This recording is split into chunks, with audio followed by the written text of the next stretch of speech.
so coupley. Hello everybody, and welcome to another episode of Moonlight Ponderings. I am Severine Nocturne. And I'm Ronnie Moonborn. And we're here to talk to you today about practical magic. This was my gateway film, I feel like. Like we said before, like for a lot of people it was The Craft. Mm-hmm. This was mine. Really? Yeah, because I just remember it from my childhood. I think it was one of the first film movies we saw when we moved down here in North Carolina from Pennsylvania. And magic has always been like, I've been drawn to it, but then it's like the way the movie portrays it, like it's a part of life, really like excited me. I was just like, wow. I can honestly say that I did not watch this movie until a few years ago. Was I your first? You watched it with me, right? Mm-hmm. So technically I was at that point a witch, so... Yeah. What'd you think of the movie though? I actually really liked it. As far as like actual representations of witches go, I felt like it was one of the closer ones. I agree, because they do explain like the devil's not a part of the craft and stuff like that. And there was practical uses for herbs. They like talked about how like mint for a headache and they talked about using belladonna, but like we don't use belladonna because it's poisonous. But there were herbs that they used. There was interesting spell work done. Yeah.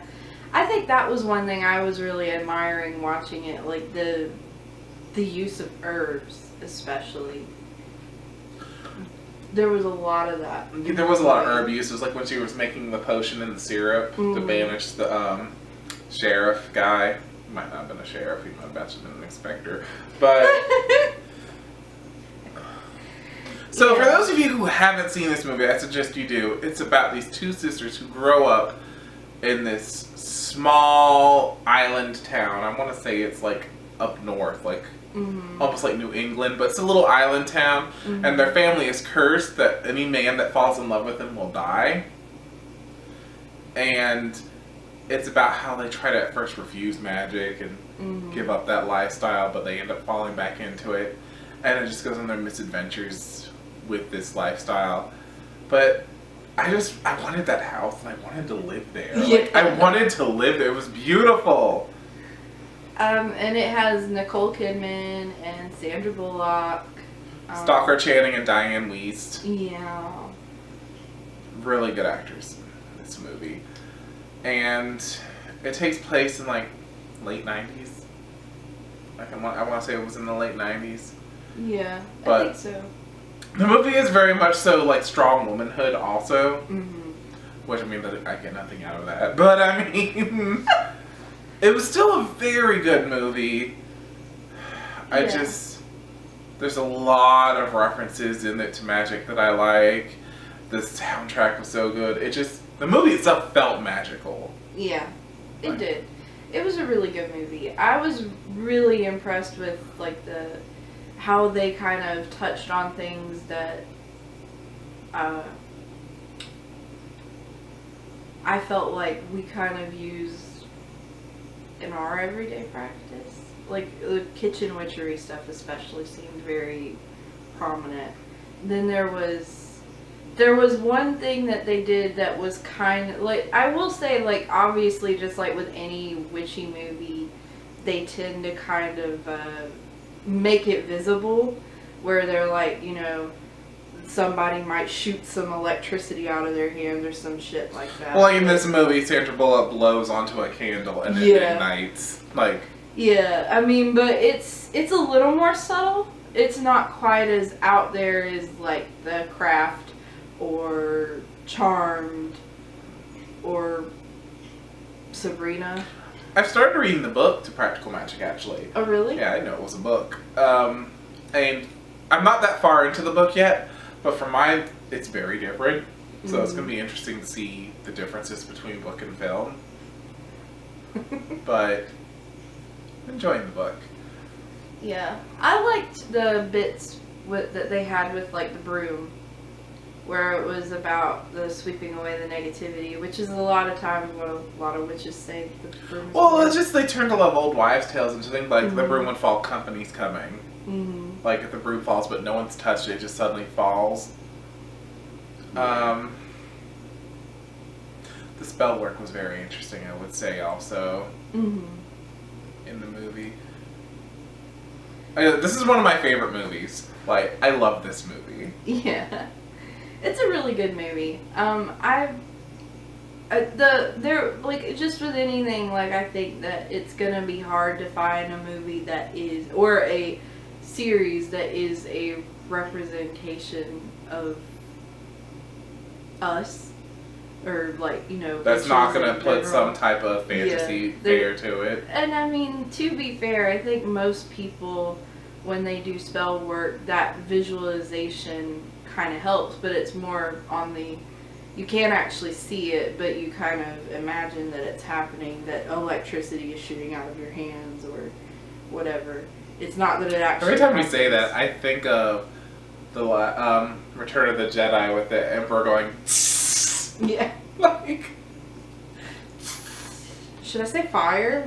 Would that help? I don't, it doesn't matter. I'm still gonna find a way to turn it back to Star Wars. When you say fire, I'll think Last Airbender. Like, And everything was fine until the Fire Nation attacked. But in general, there's always going to be that kind of element, I think. And I don't really complain about that because I think typically as a witch, you kind of imagine that you're doing something like that anyway. So I don't think it's really a criticism or anything. but I would say the acting in the movie is phenomenal. Like, Yeah. people brought their A game to this movie. They definitely did. I thought that it was interesting kind of seeing Nicole Kidman in the role that she was in, because I kind of typically don't see her as, like, she kind of came off as, I'm trying to think of what the word is. Irresponsible. Irresponsible, slightly rebellious, things like that. She was like the troublemaker sister. Yeah, and that's not really typical of like what I see when I think I'm watching a movie with Nicole Kidman in it. Like, I don't know if that makes sense.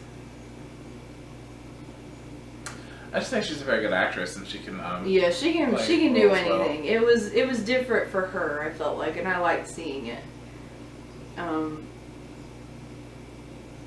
Of course, Sandra Bullock can do anything too. So it was just like they really had great chemistry too. Like as sisters, like it was believable that they were sisters. I felt like. I agree. I felt like the chemistry was very strong, even though they look nothing alike. You still believed that these two girls were sisters. Mm. There was a genuine affection and care that you would pick up off of them, I felt like. They did, like, in the movie, they shared a very strong bond, and you believed that bond. Mm-hmm. Definitely. I'm like, they're closer than I am with my siblings. Well, I think being close to a sibling is just dependent on whether or not your personalities actually mesh. Because you don't really have control over that. Like, your parents had a kid when they had a kid, and like I mean, so like I think that sometimes personalities don't necessarily match when you're siblings, because I mean, me and my brother, we get along really well, and I get along with my siblings. I just think because we're boys, you know, we're not all just like, oh, hugging on each other and stuff like that.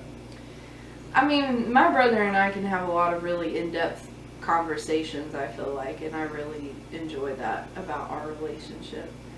I won't say it was always like that, because of course when we were little, we did the back and forth bicker and stuff, because just when you're in space with someone that you don't want to share things with or do things with and all that mess, and then you feel like you have to do something you don't want to do, then you're going to fight. And when you get older and you kind of realize, okay, well, they fight in the movie too. Yeah. Like, they have arguments. yeah, they do. But I think that did help for like the sibling relationship. But yeah. there's also a love story in this movie, of course. Well, there typically is a love story in most. But like, I like the love story in this movie. Yeah. There's a bit of horror to this movie. I wouldn't call this movie a horror film, but like, there's horror-esque in it. But I mean, if you haven't seen it, give it a watch. I promise you won't be disappointed unless you don't have a soul. Then I'm sorry. Yeah. But If you don't have a soul, then maybe you should go see a scientist. well, maybe you came across me. Kidding. Well done. But anyways, guys, I really hope you give it a try. If you have seen it, let us know in the comments. Tell us your thoughts about it. If you aren't subscribed to us, hit the subscribe button. Click that bell so every time we upload a new video you get notified. Like us on Facebook, Twitter, and Instagram. Is there any other grams I'm missing? I was going to say Tumblr, but I don't think we have a Tumblr. Yeah, we do. We do? We have I'm so uninformed. But until next time, guys, stay magical.